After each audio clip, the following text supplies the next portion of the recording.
بسم الله الرحمن الرحيم waxaad kusoo dhawaataan cashirkeenii sidee backup loo sameeyaa. marka hore backup waa maxay? backup waxa waaye waxaad copy ka sameynaysaa daatooyinkaaga muhiimka ah ee computerkaada ku kaydsan, waxaadna ku shubanaysaa ama geysanaysaa external hard drive ama USB flash si daatadaada ay u noqoto mid safe ah. haddaba sidee baan u sameynaa backup? waxaan tegaynaa control panel, waxaan dooranaynaa system and security, kadib waxaan dooranaynaa backup and restore. markaan doorano waxaa inoo soo baxaya shaashadan. horey ka dhihi mayno backup, waxaan settingka tegaynaa si aan wax ugu bedelno, aan qaadano, aan backup ugu samaysano daatooyinka muhiimka inoo ah. waxaan leenahay change setting,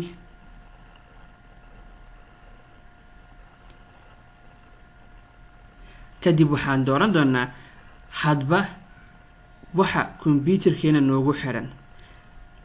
kani waa hard drive-ka computerka, kani waa USB drive.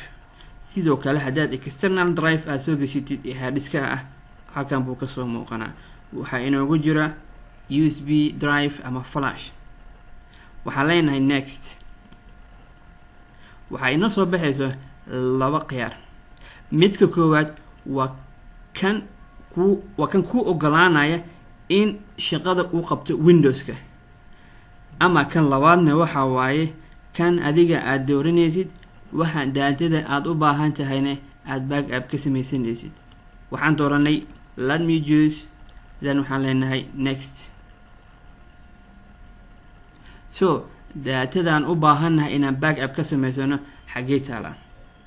waxay noqon kartaa mid ku dhex jirta library-yaashan, haddii ahaan lahayd documentiga, my music, pictures, saved picture, videos. ama waxaan ka samayn karnaa my computerkeena oo ah hard drive-ka computerka uu leeyahay ayaa waxaan ka samaysan karnaa backup. aan isku dayna example yar. waxaan ka samaysanaynaa backup mid ka mid ah folderada inoo yaala. waxaan soo qaadanay folder ka mid ah folderada ku jira hard drive-ka. waxaan backup ka sameynaynaa folderkan, dig ayaan saaraynaa. waxaan leenahay next. waxaan leenahay save setting. before intaanan dhihin waxaan rabnaa inaan saxno schedule-kani waxa waaye wuxuu sameyn doonaa every last day of every month.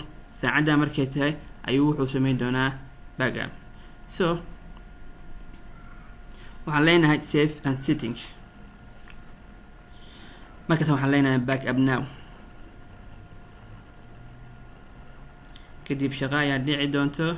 shaqadan ayaa markay dhacdo progresskan ayaa dhammaan doono, waxaana daatadaada si safe ah ugu jiri doontaa USB flash.